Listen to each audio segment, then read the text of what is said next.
కళ్యాణి గారు బయట వెయిట్ చేస్తున్నారు. కళ్యాణి గారు ఎట్లా చూస్తారండి? శోభిత ధూళిపాళ్ళ నాగ చైతన్య కలిసి ఉండరు, విడిపోతారు అని చెప్పేసాడు క్లియర్గా వేణుస్వామి గారు.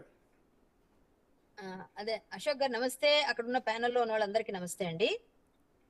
ముఖ్యంగా మనం అందరం కూడా హిందువులుగా పుట్టిన వాళ్ళు, తెలుగు వాళ్ళు అందరూ కూడా ఎవరైనా మీరు చెప్పారు క్లియర్ గా, మీరు చెప్పేశారు ఆల్రెడీ. ఎవరైనా మంచి జరుగుతున్నప్పుడు ఒక ఎంగేజ్మెంట్ కో ఒక పెళ్లికో పిలిస్తే శుభం అని చెప్పి చక్కగా వాళ్ళకి ఏమైనా వీళ్ళుంటే కానుకలు ఇచ్చి దీవించి మంచిగా ఉండండి పిల్లా పాపలతో 10 కాలాల పాటు ఉండనని అక్షంతలు వేసి వస్తారు. కానీ మన వేణుస్వామి గారు మనందరికీ తెలిసిన విషయమే. ఆయన ప్రముఖ జ్యోతిషుడు కావచ్చు. మీరు ఇందాక చెప్పారు నరేంద్ర మోడీ గారితో ఒక ఫోటో పెడితే అది పెద్ద సెన్సేషన్ అయింది. కానీ అది మార్ఫింగ్ ఫోటో అని కూడా తర్వాత అది తీయడం కూడా జరిగింది. ఆయన దాన్ని ఎంతవరకైనా తెగబడగలరు.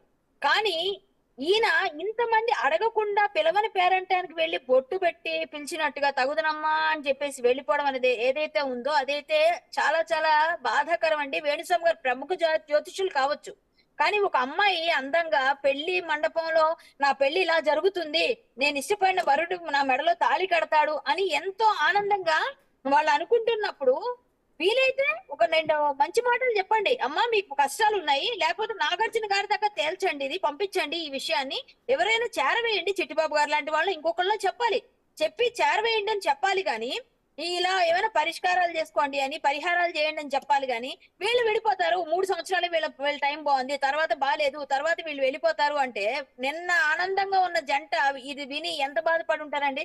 వాళ్ళ ఆనందాన్ని ఎందుకండి ఆవిరి చేయడం? అదైతే నేను వేణుస్వామి గారు చేసింది చాలా చాలా పెద్ద బ్లండర్ మిస్టేక్. ఇంకా అమ్మవారి మీద ఒట్టు పెట్టి ఒట్టు తీసి గట్టు మీద పెట్టేశాను, నా ఒట్టు నా ఇష్టం అనడం కూడా చాలా తప్పు. అమ్మవారిని ఎంతో ఇష్టంగా మీరు చెప్పేది ఇందాక వామాచారం అంటారు, ఆ వామాచారం ఈ పద్ధతులను ఉన్నాయి, అవన్నీ వాళ్ళు పాటించవచ్చు, వాళ్ళకి ఇష్టమైతే వాళ్ళు ఏవో చేసుకోవచ్చు. అవన్నీ కూడా చాలా మంది నమ్ముతారు. వామాచారం అనేది ఆయన చేస్తారు అని ఆయన ఒప్పుకుంటారు. దాన్ని మనం తప్పు పట్టలేము, ఎందుకంటే అది మద్యం పెట్టిన మాంసం పెట్టిన పంచమకారాలతో చేస్తారు కాబట్టి అది అది అదొక ఆచారం. కానీ ఇక్కడ ఈయన వాళ్ళు కొత్త జంట ఆశల పైన నీరు పోయడం అనేది చాలా చాలా హేయమైన చర్య అంటాను నేను. ఈయన అడగలేదు కదండి ఎవరు. మీరు చెప్పినట్టు పిలవని పేరంటానికి వచ్చి శుభం పలకరా అని ఎవరినంటే ఇదే ఇంకేదో అన్నాడట. అలా ఉంది ఇతను చేసిన పని. మంచి పని చెప్పాలండి ఎవరికైనా. బాలేని శత్రువును కూడా శుభం, మంచిది బాబు, బాగుండు, బాగుపడు అని చెప్పాలి.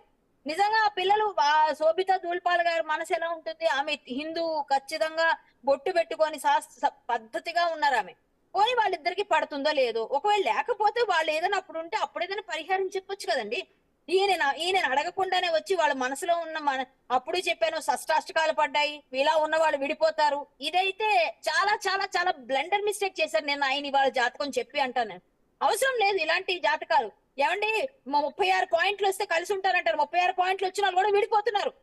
10 పాయింట్లు వచ్చిన వాళ్ళు జీవితాంతం నమ్మకంతో కలిసి ఉంటున్నారు. అలా ఉన్నవి కూడా చూసాం. ఎవరు వెళ్ళినా ఒకటే మాట, షష్టాష్టకాలు విడిపోతారు, షష్టాష్టకాలు విడిపోతారు. సో మీకు అది తెలిసి ఉండొచ్చు సార్ శాస్త్రం, మాకు తెలియకపోయినా, ఎవరికి తెలియకపోయినా ఇలా మంచి కోరడం అనేది మన మన మనందరి ఇష్టంగా మనం చేయాల్సిన మంచి పని. అది శుభం పలకాలి ఎవరైనా మన నోటితో. అంతేగాని ఏది పడితే అది మాట్లాడతాము నా పాపులారిటీ కోసం. నేను ఏదైనా ఆయన పాపులర్ అయిపోయారు, ఇంకేంటి వివాదాలని. ఆయన ఇప్పుడు మొన్న వచ్చిన బ్యాడ్ నేమ్ ని పక్కకు తీయాలి అంటే ఇలాంటివి చేయాలి.